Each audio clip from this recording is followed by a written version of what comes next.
সুপ্রিয় দর্শক মন্ডলী, সবাইকে শুভেচ্ছা। 10 জানুয়ারি 1972 সাল বাংলাদেশের একটি ঐতিহাসিক দিন।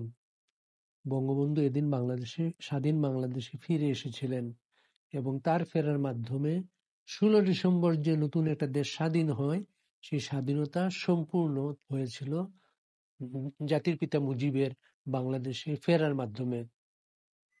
1972 সালের 8ই জানুয়ারি পাকিস্তান সরকার বিশ্ব জনমতের চাপে বঙ্গবন্ধুকে মুক্তি দিতে বাধ্য হয়। সেই মুক্তির পর জানাজানি হয় বঙ্গবন্ধু বেঁচে আছেন। তার আগে পর্যন্ত সবাই অন্ধকারে ছিলেন, বাঙালিরা অন্ধকারে ছিলেন, মুক্তিযোদ্ধারা অন্ধকারে ছিলেন বঙ্গবন্ধু আদৌ বেঁচে আছেন কিনা। এবং 8ই জানুয়ারি পাকিস্তান থেকে তাকে ইংল্যান্ডে নিয়ে যাওয়া হয়। এই ঘটনাকে নিয়ে আমার একটা অনুসন্ধান, কেন ওনাকে ইংল্যান্ডে নিয়ে যাওয়া হলো, সেটা আপনাদের সাথে শেয়ার করব। আমি একবার কলকাতায় 71 কলকাতা নামে একটা কাজের জন্য, একটা গবেষণার কাজে আমি অনেকদিন ছিলাম। তখন 71-এর বাংলাদেশের মুক্তিযুদ্ধের সহযোগী যারা ছিলেন তাদের সাথে খুঁজে খুঁজে আমি ইন্টারভিউ করেছিলাম। তখন একজন সাংবাদিক পেয়েছিলাম আমি, তার নাম হচ্ছে রনেন মুখার্জি। রনেন মুখার্জি তার তখন কীর্তিবাস ওঝা নামে 71 পত্রিকায় লিখতেন। তো রনেন মুখার্জি কীর্তিবাস ওঝা নামটা নিলেন কেন? নিলেন হচ্ছে তখন যেহেতু উনি ঝুঁকি নিয়ে সীমান্তের ভেতর ঢুকে পড়তেন, কখনো ধরা পড়েন, সেই জন্য উনি একটা ছদ্মনাম নিয়েছিলেন তার পরিচয় গোপন রাখার জন্য। তিনি কীর্তিবাস ওঝা নামে এই কাজগুলো করতেন, লিখতেন। তখন কলকাতা থেকে নৈহাটি বলে একটা এলাকা ট্রেনে আমি গিয়েছিলাম রণেন মুখার্জির বাড়িতে। সেই বাড়িতে গিয়ে অবাক হয়ে দেখলাম যে মেঝে থেকে ছাদ পর্যন্ত বই আর বই, এবং বইগুলো বেশিরভাগ হচ্ছে বাংলাদেশ সম্পর্কে বই, বাংলাদেশের মুক্তিযুদ্ধ, বাংলাদেশের পত্র-পত্রিকা, বিশাল একটা কালেকশন। সেই রণেন মুখার্জি 8ই জানুয়ারি উনি ঢাকায় ছিলেন, বেগম মুজিবের সামনে বসা ছিলেন। উনি বাংলাদেশ স্বাধীন হওয়ার পরে যখন সড়ক যোগাযোগ ব্যবস্থা বিচ্ছিন্ন, বিভিন্ন সেতু নেই, কালভার্ট নেই, এবং ওই অবস্থায় বিভিন্ন পথ ঘুরে ঘুরে নৌপথে হেঁটে বিভিন্নভাবে উনি ঢাকায় এসে পৌঁছেন। ঢাকায় এসে বেগম মুজিবের সাথে দেখা করতে যান। ওই সময় কিন্তু ওই বাড়িতে বঙ্গবন্ধুর ফোনটা আসে। মুক্তি পেয়েই তিনি বেগম মুজিবকে ফোন করেছিলেন। বেগম মুজিবকে ফোন করার পরে বেগম মুজিব যা বললেন তা রণেন মুখার্জিকে অবাক করে। এর আগে পর্যন্ত তাকে মনে হয়েছে একটা আটপড়ে মহিলা, একটা সাধারণ গৃহবধূর মতোই তার মনে হয়েছে। কিন্তু বেগম মুজিব ফোনটা ধরেই বলেন, তুমি ওখান থেকে যদি ভারত যাও, ইন্ডিয়াতে যাও, তা ডাইরেক্ট ইন্ডিয়া যাবা না, আর একটা দেশ হয়ে তুমি ইন্ডিয়া যাবা।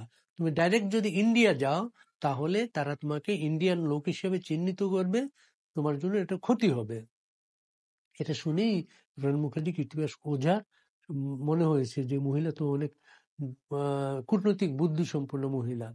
এবং সেখান থেকে ইংল্যান্ডে যে উনি যান, ওই সিদ্ধান্তে বেগম মুজিবের ওই পরামর্শ তিনি নিয়ে তিনি ইংল্যান্ডে যান। প্রথমে ইংল্যান্ডে যাওয়ার পথে ইংল্যান্ডে পৌঁছার সাথে সাথে সারা পৃথিবীতে একটা খবর, ব্রেকিং নিউজ, যে বাংলাদেশের জাতির পিতা বঙ্গবন্ধু শেখ মুজিবুর রহমান ইংল্যান্ডে এসে পৌঁছেছেন। তখন ব্রিটিশ সরকার তাকে বিশেষ মর্যাদায় একটা ভালো হোটেলে নিয়ে যায়। সেখানে সাংবাদিকরা ভিড় করেন, হোটেলের চতুর্দিকে প্রবাসী বাঙালিরা এসে ভিড় করেন। ব্রিটিশ প্রধানমন্ত্রী তখন লন্ডনে বাইরে ছিলেন। খবর পেয়ে তিনি দ্রুত চলে আসেন লন্ডনে। লন্ডনে আসার পরে এর মাঝে ব্রিটিশ বিরোধী দলের নেতা হোটেলে এসে বঙ্গবন্ধুর সাথে দেখা করেন।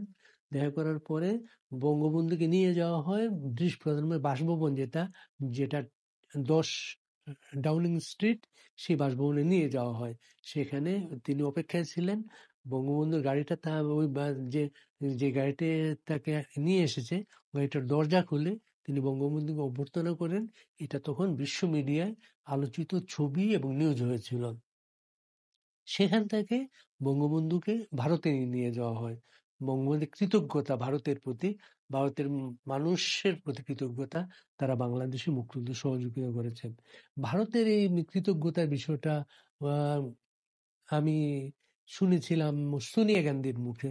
সোনিয়া গান্ধী সর্বশেষ যে ইলেকশনে কংগ্রেস পাওয়ারে এসেছিল, সেই পাওয়ারে আসার সময় সোনিয়া গান্ধীর প্রাইম মিনিস্টার হওয়ার সম্ভাবনা ছিল, কিন্তু তখন একটা বিরুদ্ধে প্রাইম মিনিস্টার না হয়ে মনমোহন সিংকে প্রধানমন্ত্রী করা হয়।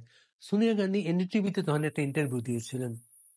ইন্টারভিউটা ছিল যে আমার জীবনের সবচেয়ে বড় আলোড়িত ঘটনা যেটা, আমাদের বাড়িতে বঙ্গবন্ধু শেখ মুজিবুর রহমান এসেছিলেন 72 সালে। উনি মুক্তি পেয়ে যখন ইন্ডিয়াতে আসেন, আমাদের বাড়িতে আসেন, তখন আমরা খুবই অপেক্ষায় ছিলাম তাকে দেখবো একবার। উনি এত বড় একজন নেতা, যার নামে একটা দেশ স্বাধীন হয়েছে, তাকে দেখবার জন্য আমরা অপেক্ষায় ছিলাম।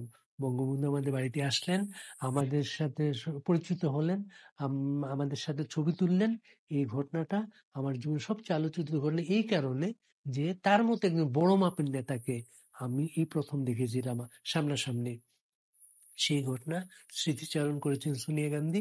সেই বঙ্গবন্ধু বাংলাদেশে যেদিন আসেন 10 জানুয়ারি, সেটা বাংলাদেশে বিশাল একটা উৎসবের দিন ছিল।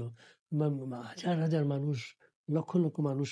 সে তখন তেজগাঁয়ে ছিল এয়ারপোর্টটা, তেজগাঁও এয়ারপোর্ট, চতুর্দিকে মানুষের জনসমুদ্রে, সব রাস্তাঘাট বন্ধ হয়ে গিয়েছিল।